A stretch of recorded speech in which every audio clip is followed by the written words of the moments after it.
So I hope that I must be audible. Uh, Welcome you all. And I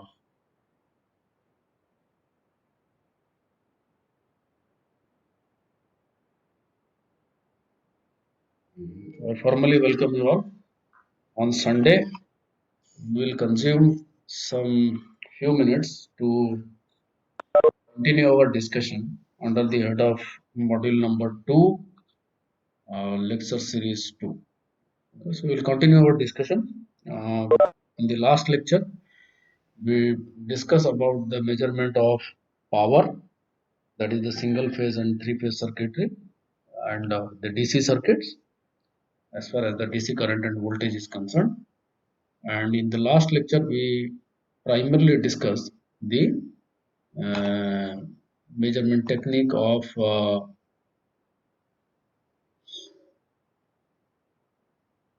voltage and power. In other words, the product of voltage and current at the instantaneous value of time. Though the instantaneous value has nothing to do with the DC circuit, ultimately you will get the average or mean value. But in AC circuit, yes, it does matter. So using electrodynamometer, you can pursue the measurement of power. That thing we have seen. Uh, Now today we are going to consider, though this topic is not directly mentioned in your syllabus, but I want you to study this particular method because this is one of the latest technique which is being very popularly used in your day-to-day field applications. If you talk about power transmission lines, power distribution lines, or any other area where you want to measure the voltage and current, but the wiring mechanism, that means the line connection or the interconnection, that means from the sensing point or measurement point to data acquisition module, is quite difficult. So these techniques are primarily called this Hall effect measurement, or any measurement you pursue using Hall effect comes under the head of, you can say, the proximity sensors category. So what is proximity? So that means which where to pursue your measurement or to sense the signal, you don't require to physically touch or go there. Okay, visit that particular place. So you can fix up a sensor at a particular place. So either using the magnetic effect, magnetism, or using the IR infrared rays or ultraviolet rays, you will be able to pursue or measure the uh, signal and do the respective data acquisition things to pursue your application. That is your proximity sensors. Clear? For an example, in a today's world, when you see your debit and credit cards, where you don't require to push it, okay, or insert into the device to pursue your task, and again comes under the head of a that is primarily is called the RFID device, but it comes under that particular mechanism, proximity systems, proximity sensors. Okay. So anyway, come back to our discussion. Our agenda is to measure the power. So we in recent past, uh, within a decades of time, this technique, that is the Hall effect watt meter or the Hall power meter sometimes is also called, being very popular. So what exactly we do, that we insert, okay, or we fetch feed a rated amount of current or the controlled amount of current that can be variable, okay. So the controlled amount of current within the presence of a magnetic field. Now when you will flow the current in presence of magnetic field, what happened, it induces the voltage. Yeah? And that is primarily called the Hall voltage. Okay. So as you see in this mechanism, in the circuit, it is shown in the right hand side, it is shown the circuit diagram or schematic diagram using op-amp, that is operational amplifier, and registers, and the four notches what you see, that is the bridge network. Okay, is a resistive bridge network. So at one end the input is connected, and why it is mentioned V load, that V load, that means we are assuming that this output V load is nothing but it is the output of the Hall effect sensor, okay, or Hall effect transducer.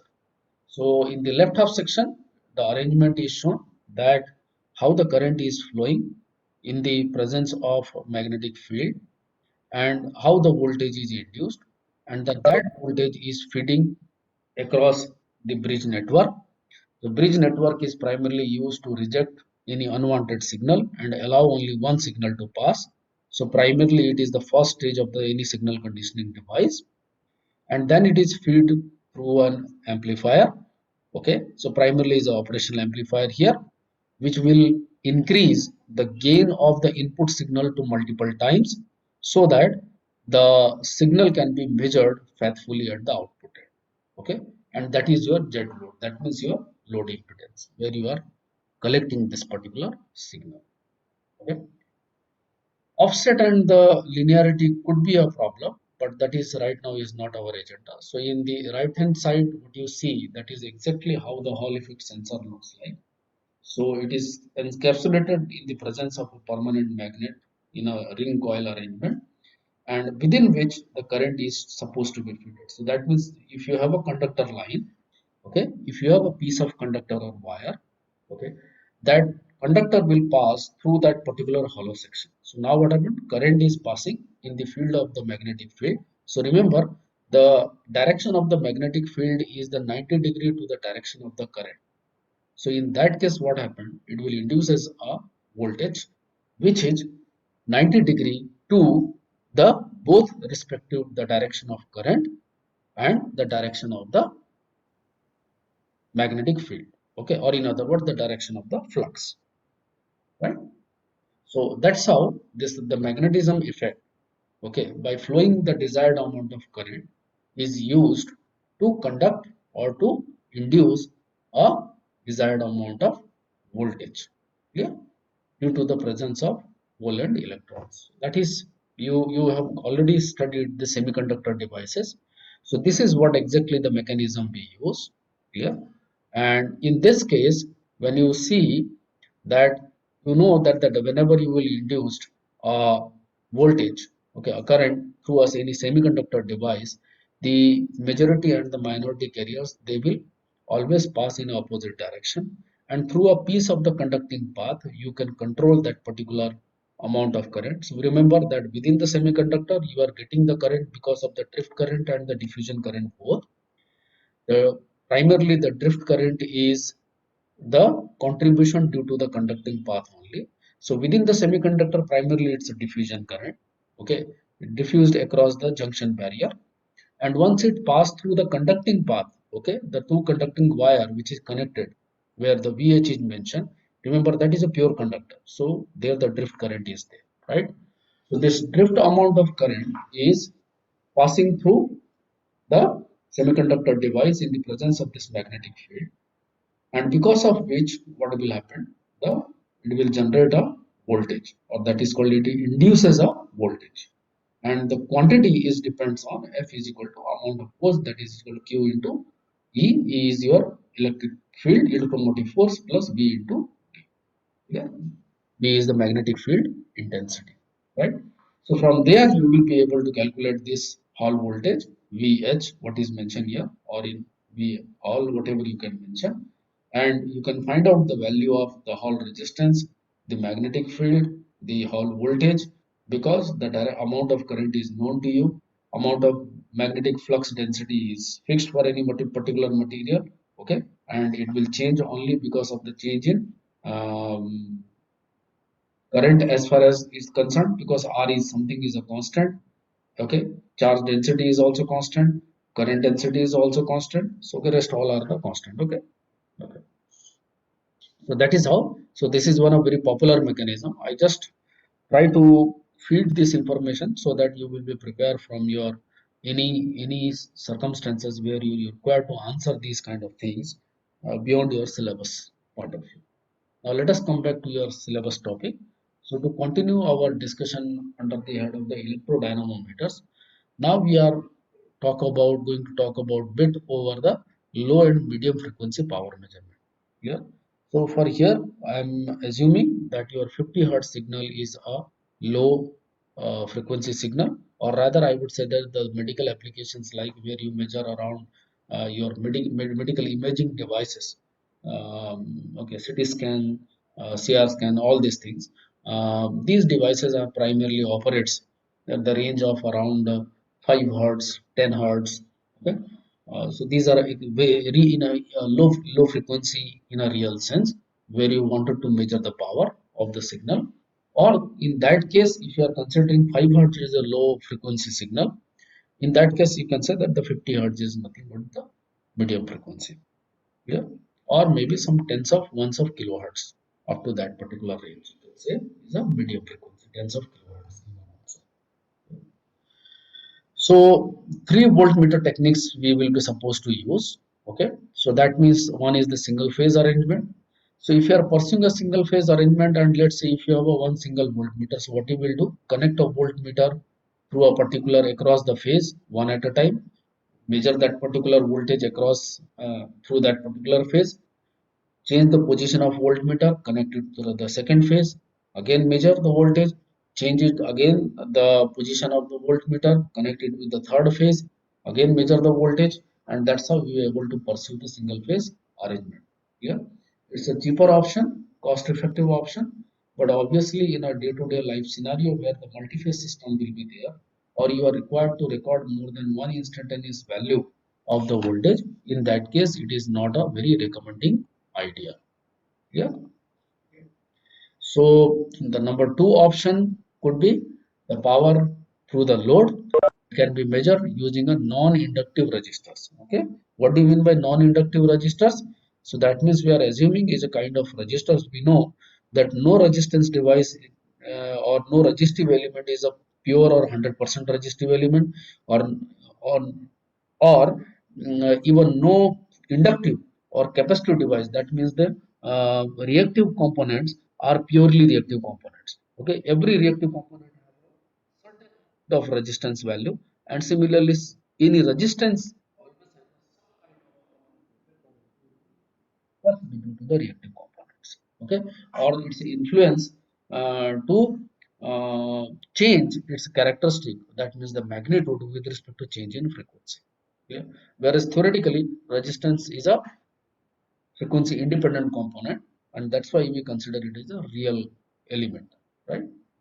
So here the non-inductive resistors mean to say is this, that means you are going to consider a pure resistance, okay, or you are a high quality material you are going to use to fabricate that kind of resistance, okay, so that the temperature variation and primarily the frequency variation should be least as compared to other elements available in that particular circuit.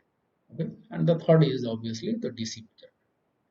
And when you will talk about the polyphase measurement, that means three-phase measurement, which is the most popular one in your day-to-day life, then in under the head of polyphase measurement, which primarily comes under the low power measurement. So here again, the low power is considered a 50 hertz signal as far as your standard electrical supply is concerned in your home applications, day-to-day applications are concerned throughout the country wide. Okay, we operate at a 50 hertz standard, so we are considering that as a low frequency as far as the power measurement is concerned for our application purpose.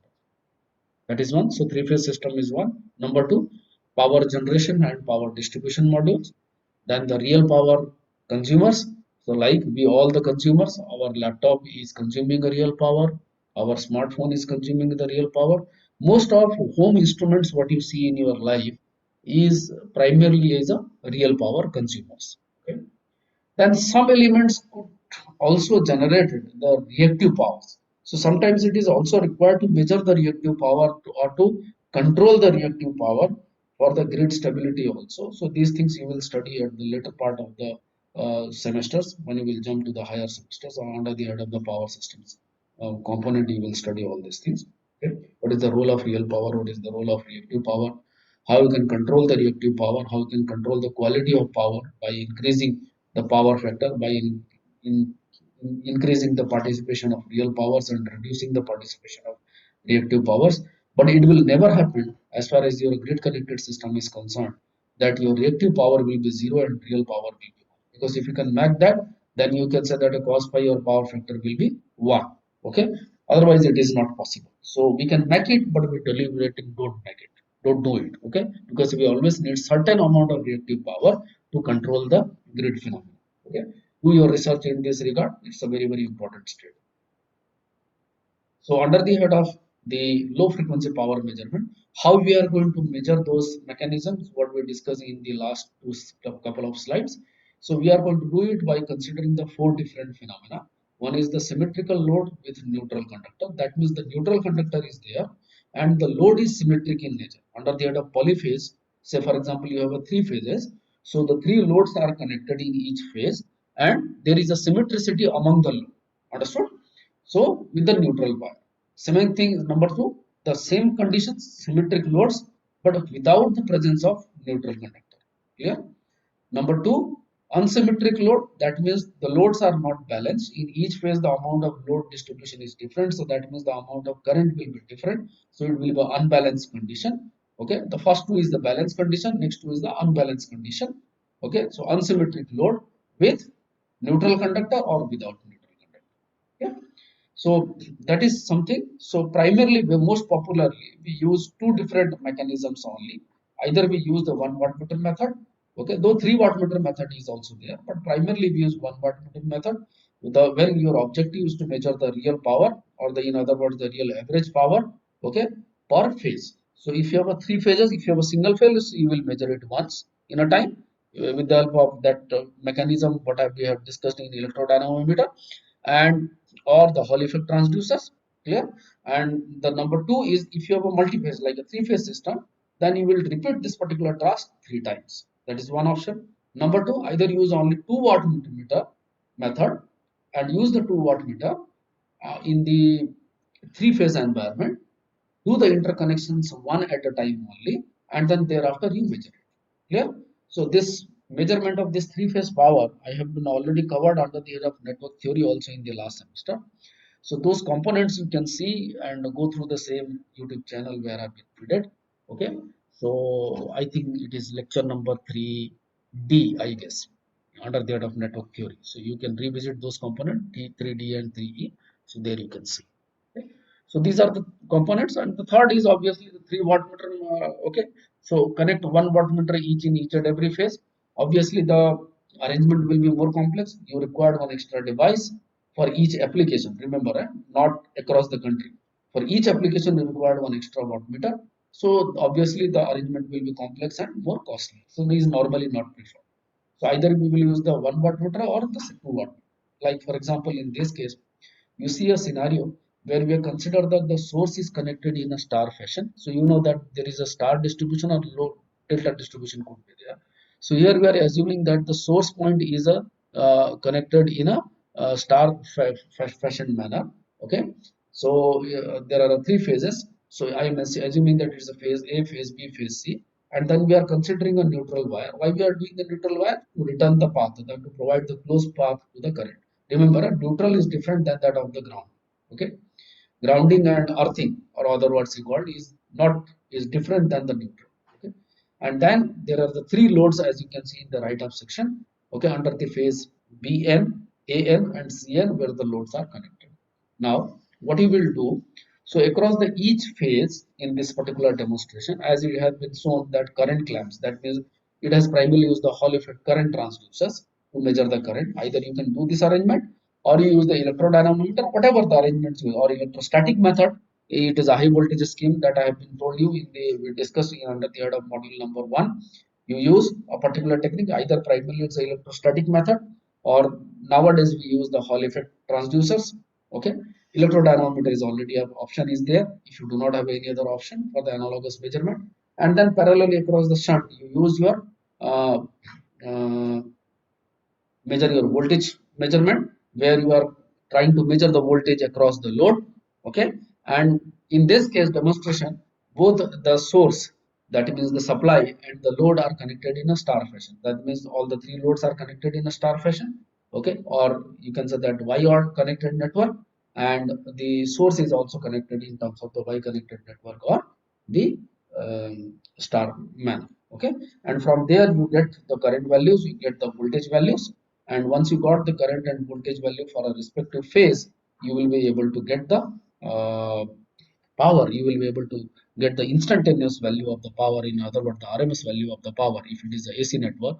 So as far as the symmetric load is concerned, okay, so because it is a symmetric load, that's why we says that the VA, VB, VC, all three will be equal, and therefore IA, IB, IC, all three will be also equal because it is a symmetric you are considering. Okay. So when you talk about the symmetric load with neutral conductors, so how many, if someone is asking that, okay, how many number of wattmeter you require? So in a neutral conductor presence, okay, whenever you have a neutral conductor, remember in the previous diagram we have a neutral conductor. So whenever neutral conductor, so what kind of thing is this? Okay, it is a three phase. You can say it is a three phases and four wire system. So how many conductors you require? Four number of conductors. So it is an example of three phase four wire system. So whenever a neutral conductor is there, in that case, the number of wattmeters you needed is always n minus 1, where n is the value of the number of conductors. Okay. So if n is equal to 3, in that case, you require 2 wattmeter method. Okay. 1 wattmeter is always a compulsory. What do you say? Okay, is always a compulsory. Not by R, it is always a compulsory. Okay. But obviously, for the faithful measurement, you require minimum 2 number of. Now the value of P and Q is showing that as compared to the complex value of the current, or you can measure the real power, that is the P, and the reactive power, that is the Q. So that is something we will see. You can use this demonstration for the purpose of power factor measurement also using power factor meter. That something we can discuss at the later stage. So that is how the one wattmeter method is there. How you will pursue? You are trying to connect that particular measuring device through a particular phase and the neutral. Always a particular phase and neutral, and then you are able to measure that particular power. Yeah. So assuming that your cos phi is equal to 1. Now, symmetric load without neutral conductor. So in this case, what you will do, the active and reactive power can be measured, okay, with a two power measurement scheme, that is the three wire system. Okay. So without neutral wire right now. So in this circuit, if you will remove the neutral wires, how many it is? It is three phase, three wire system. Okay. So this one is a demonstration of three phase, three wire. And if I will remove the neutral, then it is a three phase, three wire system. Okay. So three wire system. In that case, the symmetric loads and without neutral conductors are basically calculated based on the Arron's theorem. Okay. So Arron's theorem, remember, is not in your course. So it is just for your information. So based on Arron's theorem, you can do it. What Arron's theorem says that the total amount of instantaneous value of the power being measured under the head of three phase without neutral conductor, that is the power uh, between the two phases, that is PAB and the power PCB. So here we are assuming that the P is the negative phase. So if P is a negative phase and A is a positive phase, B is a negative phase, so you are getting a potential difference of VAB, which is VA minus VB. And because I have considered B is negative, so still I am considering VA is negative and C is a positive. So again I am getting a VCB. So proportionally you will get the value of power PAB and PCB through the phase current IA and IC. So you multiply it, you will get your power. Yeah. Similarly, if the P is known, in that case the value of Q can be calculated by the root over 3 times of PAB. So with respect to our demonstration, you will be able to with PAB and PCB. So with the help of this particular demonstration, you will be able to calculate the amount of current which is penetrating through that particular line. So you have seen that the two wattmeter method are used, and even in unsymmetrical conditions, we will be able to measure the power. Yeah. Typically, it is believed that the power factor is less than 0.5. In that case, if the power factor is less than 0.5, so then for the faithful measurement, you should go for 3 wattmeter arrangement. Okay. Normally, what you see in your day-to-day life, there your normally your power factor is varying around, nowadays scenario, it is roughly around 0.8 to 0.9. So, for example, the hydropower stations, there you go for around 0.045, point 0.5. In thermal power stations, it goes around 0.6, 0.7. So, for the different applications, the different power factor is there. Okay. So, this is the demonstration of the two wattmeter method. So, as you can see in line, okay, so in the mark I've been shown that one wattmeter is connected between the phase A and B, another wattmeter is connected across the C and B, and you are able to get the value of W1, which is IA into VA minus VB, W2, which is IC into VC minus VB. Okay, and if you are going to add the power of VA and VB, you will be able to get the both the powers. And obviously, at the neutral condition, what will happen? The sum of the current is equal to 0. So obviously, VA plus VB is equal to the IA VB. You substitute these values, so ultimately you will get that it is equal to the instantaneous value of the power. Yeah. I have given you an assignment that try to calculate the 10 phi where you getting this particular formulation. Okay. That is the assignment for you. Okay. So how you are able to obtain the 10 phi, which is root over 3 times of the W1 minus W2 upon W1 plus W2, with the above which you will be able to measure the power factor. So power factor phi is equal to tan inverse of this particular value. Yeah, where the power value, because it is a star connected network, so will be root over 3 times of ILBL cos I. Even for the delta connected network, it will remain same. Okay, total values. Yeah. So that is the arrangement what we talk about. So I'm not going to again repeat it again. How the connection of the current coil and voltage coil we will do, or the pressure coil potential we will do, that we have discussed in the last lecture. Okay. So let's see. Numerically, we try to justify the condition, because remember, unbalance is mathematically is a more typical condition. Okay, is a more difficult condition. So whether we are trying to see here that with the help of a two wattmeter method, can we able to measure the power in unbalanced condition. Okay, so what do you mean by unbalanced condition? Where the magnitude of IA, IP, IC are different. Okay, so assuming that the instantaneous voltage appearing across the load Z1, Z2, Z3 at a time, okay, are the value of VA, VB, VC respectively. In that case, the value of VW1 you can calculate, that is the VAC, okay, into IA of and that is W2, which is VCB, VCB or VBC, whatever you write, and depending on your polarity, into IB. Okay, or IC, whatever you have taken. So again, if you are going to add these components, it is going to reach to the same value, which at the neutral point, the sum of the distribution of all the currents are equal to 0. Okay, so from there, if you are going to substitute the value of W and W2, you are getting VAIA plus VBIB plus VCIC, which shows that any two wattmeter method can measure the power of any three-phase unbalanced load. So that is the beauty of a two wattmeter method, is why it is very, very popular. As I said, that if you have a simple application, you want to measure the power of a particular phase, or your entire distribution system or the conductor system is a single phase system, in that case use one wattmeter method. Otherwise you should go for the two wattmeter method. There is typically around 99% time there is no requirement of a three phase system, unless there is you are dealing with the application where the power factor are less than 0.5. Okay, so the same results you can obtain for a delta connected network, delta connected load. So I have given you assignment here that you can connect your um, source either a star or delta. Normally it is a star. Okay, there is a certain advantage, and then again normally the load is connected in a delta fashion rather than star fashion. Then there is again one more advantage. Okay, so what I mean to say, that you consider, rather than the star connected load, you consider the delta connected load, and then I again try to calculate that what is the sum of W1 and W2 you are getting. That means the measurement of power for a unbalanced three phase load. Okay. So that is the assignment number 3. So today I have given you 2 assignments. Okay.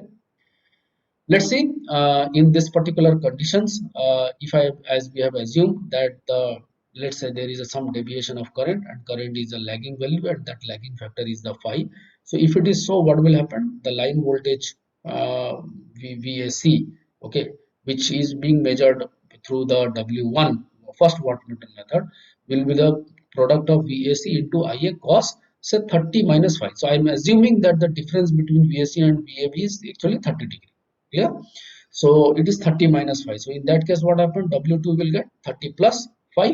So if you are going to add both the equations, because the total power you are getting actually W1 plus W2, the amount of power being measured using the placement of W1 and using the placement of W2. So that is VAC I1 cos 30 minus 5 plus VCB into IC, or I say that VBC into IB cos 30 plus phi.